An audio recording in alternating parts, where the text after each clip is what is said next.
Attack का characteristic ये रहता है कि पेशेंट रात को सोता है और जब सुबह उठता है तो उसका पैर का अंगूठा एकदम लाल हॉट हो जाता है और उसमें तीव्र पेन होता है। यूरिक एसिड के बड़े बड़े क्रिस्टल्स टोफाई की फॉर्म में जमा हो जाते हैं, जॉइंट में जमा हो जाते हैं या स्किन के नीचे सबक्यूटेनियस लेवल पे जमा हो जाते हैं। नमस्कार। पिछले वीडियो में हमने डॉक्टर भूपेंद्र वैष्णव से गाउट और यूरिक एसिड के बारे में विस्तार से चर्चा की थी। आज के एपिसोड में हम जानेंगे गाउट के डायग्नोसिस, ट्रीटमेंट और डाइट के बारे में। सर, जनरली देखने में आता है कि गाउट में खान पान को लेकर के लोगों में बड़ा कन्फ्यूजन है, क्या खाएं क्या ना खाएं, कुछ समझ ही नहीं आता। कुछ लोग कहते हैं कि दाल नहीं खानी चाहिए, कुछ कहते हैं डेयरी प्रोडक्ट्स नहीं खाने चाहिए। तो इसके बारे में कुछ बताइए कि आखिर क्या डाइट सही है और क्या नहीं है। डाइट का मना करते हैं। नॉनवेज में भी मेनली रेड मीट है या ऑर्गन मीट है, उसको हम मना करते हैं। और जो आपके पैक्ड जूस हैं या जो एनर्जी ड्रिंक्स होती है उसमें फ्रक्टोज नाम की शुगर होती है, वो यूरिक एसिड बढ़ाती है, वो हम मना करते हैं। सी फूड्स होते हैं उसमें प्यूरिन रिच होते हैं तो उससे भी यूरिक एसिड बढ़ता है। तो ये चीज़ें हम मेनली मना करते हैं। वेजिटेरियन डाइट में कोई मनाही नहीं है, दालें खा सकते हैं और जो आपके लो फैट डेयरी प्रोडक्ट्स हैं वो खा सकते हैं। दूध से नेचुरली यूरिक एसिड कम होता है तो वो हम अलाउ करते हैं। एक जो आपके सिट्रस फ्रूट्स होते हैं, विटामिन सी रिच जो फ्रूट्स होते हैं वो आप खा सकते हैं, उससे यूरिक एसिड कम होता है। टार्ट चेरी जो जूस होता है वो भी यूरिक एसिड कम करने में हेल्प करता है। सो मोटा मोटा वेजिटेरियन डाइट में कोई मनाही नहीं है। और जो नॉनवेज डाइट है, अल्कोहल इम्पॉर्टेंट है। अल्कोहल में स्पेशली जो बियर कंजप्शन है वो हम लोग मना करते हैं, पैक्ड जूस मना करते हैं और जो आपके सी फूड्स हैं वो मेनली मना है। जो व्यूअर्स हैं उनको ये बताइए कि इसका डायग्नोसिस किस तरह से किया जाता है। देखिए, गाउट का जो डायग्नोसिस है वो मेनली क्लिनिकल है। अगर आपको एक्यूट गाउट की हिस्ट्री है, एकदम से आप रात को एकदम नॉर्मली सोए हैं, सुबह उठ के आपका पैर का अंगूठा या कोई भी पैर का जॉइंट एकदम से सीवियरली पेनफुल हो गया है, सूजन आ गई है और वो हाथ लगाने पर बहुत गर्म हो गया है, तो गाउट का एक्यूट अटैक हो सकता है। तो मेनली डायग्नोसिस तो क्लिनिकल है, ठीक है। सेकेंडली हम लोग ब्लड टेस्ट करा के देखते हैं उसमें यूरिक एसिड का लेवल कितना है। यूरिक एसिड का लेवल जब बढ़ा हुआ होता है तब गाउट की बीमारी बनती है, लेकिन कई बार जब एक्यूट अटैक आता है उस समय यूरिक एसिड का लेवल नॉर्मल हो सकता है। 30% पेशेंट्स में जब अटैक आता है उस समय यूरिक एसिड का लेवल नॉर्मल हो सकता है।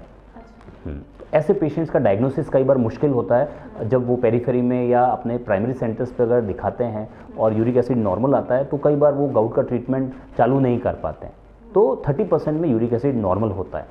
बेसिकली होता क्या है, एक्यूट अटैक कब आता है, जब भी सडन फ्लक्चुएशन यूरिक एसिड के लेवल में होता है तब गाउट का अटैक आता है। या तो एकदम से जब यूरिक एसिड कम से एकदम से बढ़ जाता है तब अटैक आएगा, या जब यूरिक एसिड का लेवल एकदम से कम हो जाता है तब एक्यूट गाउट का अटैक आता है।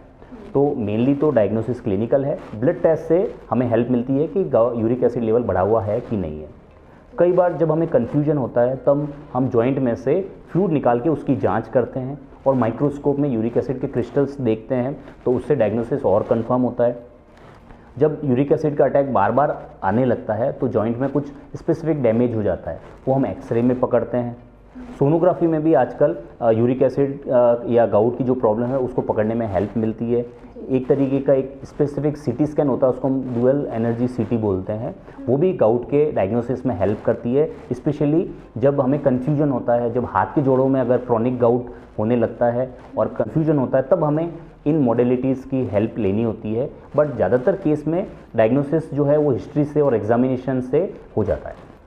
सर, ये तो हो गई डायग्नोसिस की बात। अब इसका ट्रीटमेंट के बारे में भी कुछ बताइए। देखिए, गाउट का जो ट्रीटमेंट है वो दो तरीके से होता है। सबसे पहले तो एक्यूट गाउट का जो अटैक आता है उसका ट्रीटमेंट, दूसरा है कि अटैक बार बार ना आए और यूरिक एसिड का लेवल नॉर्मल रेंज में रहे, वो ट्रीटमेंट। तो जब भी एक्यूट अटैक आता है तो हम पेशेंट्स को बोलते हैं उससे बर्फ़ का सेक करना चाहिए उसके ऊपर, क्योंकि बहुत ही इंटेंस इन्फ्लामेशन होता है। ओके, उसके बाद हम साथ ही साथ हम एंटी इन्फ्लामेटरी कुछ दवाइयाँ चालू करते हैं, जैसे कि एनएसएड्स हैं, कॉल्चिसिन नाम की दवाई है, वो इन्फ्लामेशन को कम करती है। जब एक बार एक्यूट अटैक सेटल होने लग जाता है तब हम यूरेट लोअरिंग थेरेपी या यूरिक एसिड को कम करने वाली दवाइयाँ ऐड करते हैं, जिससे कि uric acid level normal range में रहे और बार बार अटैक ना आए। सर, अगर गाउट है तो लाइफस्टाइल में क्या मॉडिफिकेशन किया जा सकता है, और अगर किसी को गाउट नहीं है तो क्या ऐसा भी कुछ किया जा सकता है कि इसके होने की संभावना कम की जा सके। बहुत बढ़िया सवाल है मैडम आपका। देखिए, सबसे पहले तो ये समझना होगा कि गाउट वास्तव में किसी को है कि नहीं है। एक टर्म होती है एसिम्प्टोमेटिक हाइपरयूरिसीमिया। एसिम्प्टोमेटिक का मतलब होता है कि कोई लक्षण ना हो, और हाइपरयूरिसीमिया का मतलब है कि नॉर्मल रेंज से यूरिक एसिड का बढ़ा हुआ होना। तो अगर आप किसी का अगर यूरिक एसिड बॉर्डरलाइन हल्का फुल्का बढ़ा हुआ है और उसको कोई गाउट की हिस्ट्री नहीं है, कोई गाउट का अटैक, जैसा हमने डिस्कस किया कि ऐसे कोई अटैक कभी आया नहीं है, और उनको और कोई किडनी की प्रॉब्लम या कोई स्टोन की प्रॉब्लम अगर नहीं है, तो ऐसे पेशेंट्स में यूरिक एसिड को कम करने की दवाई चालू करने की ज़रूरत नहीं होती है। तो लगभग 85% लोगों को गाउट नहीं होता है, जिनका यूरिक एसिड अगर बॉर्डरलाइन अगर बढ़ा हुआ है, उनको केवल 15% लोगों को ही गाउट बनने की संभावना रहती है। दूसरा ये है कि यूरिक एसिड का लेवल अगर 8 या उससे नीचे है तो संभावना या रिस्क गाउट बनने की कम होती है। 9 या 10 या उससे ऊपर है तो रिस्क थोड़ी सी ज़्यादा होती है। तो ऐसी सिचुएशन में हम लोग ट्रीट करते हैं। जिनको एसिम्प्टोमेटिक हाइपरयूरिसीमिया है उनको लाइफस्टाइल चेंजेस करने चाहिए। सबसे इम्पोर्टेंट है वेट कम करना, क्योंकि जो हमने डिस्कस किया मेटाबॉलिक सिंड्रोम, तो उसमें ओवरवेट है, डायबिटीज़ है, कोलेस्ट्रॉल है, बीपी है। अगर इन सब का अगर हम प्रॉपर उसको मैनेजमेंट करें तो हमारे यूरिक एसिड का लेवल नेचुरली तरीके से कम हो जाता है, तो हमें यूरिक एसिड कम करने की दवाइयाँ चालू करने की ज़रूरत नहीं होती है। तो एक तो वेट कम करना इंपॉर्टेंट है। अगर कोलेस्ट्रॉल है तो थोड़ा सा डाइट में हमें चिकनाई की चीज़ें हैं वो सब हमें कम करनी चाहिए। जो हमें गाउट में जो नहीं लेना चाहिए वो हम डिस्कस कर चुके हैं, ताकि हमारे यूरिक एसिड लेवल बढ़े नहीं। और एक प्रॉपर हेल्दी लाइफस्टाइल हमें मेंटेन करना चाहिए, जिससे कि यूरिक एसिड हमारा नॉर्मल रेंज में रहे। सर, अभी आपने कोलेस्ट्रॉल की बात की तो मुझे एक बात ध्यान आ रही है। हमारे कलीग हैं, उनका कोलेस्ट्रॉल थोड़ा बढ़ा हुआ था और उनके फिंगर जॉइंट्स में भी थोड़ा थोड़ा पेन था और थोड़ा यूरिक एसिड भी बढ़ा हुआ था। तो डॉक्टर ने उन्हें वॉक करने का या एक्सरसाइज करने का सजेस्ट किया। उन्होंने ब्रिस्क वॉक शुरू की, तो इससे उनका जो फिंगर्स का जो पेन था वो भी ठीक हो गया। तो क्या इसका कोई गाउट से कुछ कनेक्शन हो सकता है? देखिए मैडम, ये बहुत बढ़िया सवाल आपने पूछा है। इसमें 2 तरीके के मिथ्स छुपे हुए हैं, तो हम इसको 2 तरीके से 2 पार्ट में इसको आंसर करेंगे। सबसे पहला तो ये कि क्या ब्रिस्क वॉक करने से या कोलेस्ट्रॉल वाले लोगों को अगर हेल्दी लाइफस्टाइल अगर एडेप्ट करते हैं तो उनको हेल्प मिलती है क्या? तो हमने जैसा पहले डिस्कस किया, अगर आप अपना वेट कंट्रोल में रखेंगे तो आपका जो कोलेस्ट्रॉल है वो भी कंट्रोल में आएगा। तो अगर आपका बॉर्डरलाइन अगर यूरिक एसिड बढ़ा हुआ है तो वो इसी से कम हो जाएगा। तो हेल्दी लाइफस्टाइल से, वॉकिंग से, कोलेस्ट्रॉल कम करने से यूरिक एसिड नॉर्मल रेंज में आ जाता है, मेडिकेशन की ज़रूरत नहीं पड़ती है। बट जो सेकंड पार्ट है क्वेश्चन का कि उनको हाथों में पेन भी हो रहे थे तो वो ठीक हो गए, तो एग्जैक्टली वो हाथों में पेन क्यों हो रहे थे, डायरेक्टली इसका यूरिक एसिड से कोई कनेक्शन मुझे नहीं लगता है। क्योंकि समाज में ये भ्रांति रहती है कि जो बॉडी में सारे पेन हो रहे हैं वो सारे के सारे यूरिक एसिड की वजह से होते हैं। जैसे हमने भी डिस्कस किया था, फीमेल्स में अगर जैसे पेन हो रहे होते हैं वो यूरिक एसिड चेक करवाते हैं, हल्का फुल्का बढ़ा हुआ आता है तो वो उनको यूरिक एसिड की दवाई चालू हो जाती है। चाहे मेल हो चाहे फीमेल हो, अगर उनके एक्यूट अटैक की हिस्ट्री नहीं है, अगर क्लिनिकली वो गाउट नहीं है, केवल जनरल बॉडी में पेन्स हैं, तो उसके लिए यूरिक एसिड की दवाई चालू नहीं करनी चाहिए, क्योंकि वो जो पेन है वो यूरिक एसिड की वजह से नहीं है। तो इम्पॉर्टेंट ये है कि अगर यूरिक एसिड बढ़ा हुआ है, लेकिन अगर अटैक अगर गाउट का आया है तो ही उन्हें ट्रीटमेंट की ज़रूरत है। अगर गाउट का अटैक का हिस्ट्री नहीं है और अगर बॉर्डरलाइन यूरिक एसिड बढ़ा हुआ है तो उसको ट्रीटमेंट की ज़रूरत नहीं है। जैसा हम डिस्कस कर चुके हैं, इसको हम बोलते हैं एसिम्प्टोमेटिक हाइपरयूरिसीमिया।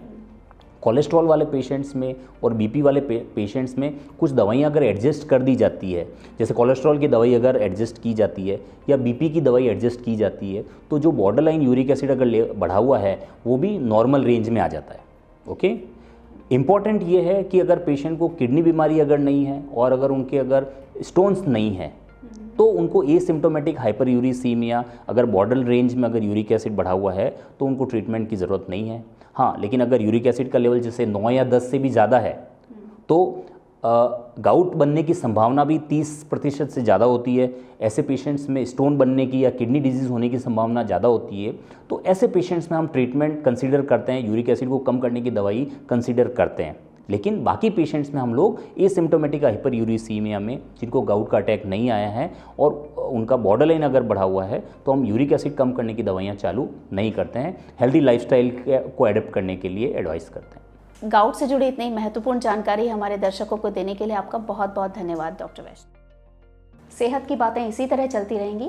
एक बात मैं आप सबसे कहना चाहूँगी कि जब भी आप डॉक्टर से अपॉइंटमेंट लें तो अपना जो पुराना आपका ट्रीटमेंट चल रहा है उस ट्रीटमेंट के सारे प्रिस्क्रिप्शंस और जो भी पुराने टेस्ट रिपोर्ट्स हैं उन सबको फाइल में अच्छे से सीक्वेंस से लगा करके ले जाइए।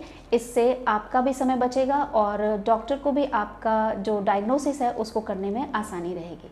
अगर वीडियो पसंद आया तो लाइक ज़रूर कीजिएगा और इसे शेयर भी कर दीजिएगा ताकि हेल्थ अवेयरनेस का सिलसिला चलता रहे। अगर आपने चैनल को सब्सक्राइब नहीं किया है तो सब्सक्राइब भी कर दीजिएगा ताकि आपको हेल्थ से जुड़ी नई नई जानकारियाँ मिलती रहें। अगर किसी बीमारी के बारे में जानकारी चाहते हैं तो हमें कमेंट सेक्शन में ज़रूर बताइए। आपसे फिर मुलाकात होगी, तब तक हंसते रहिए, मुस्कुराते रहिए और सेहत से जुड़ी बातें करते रहिए। नमस्कार।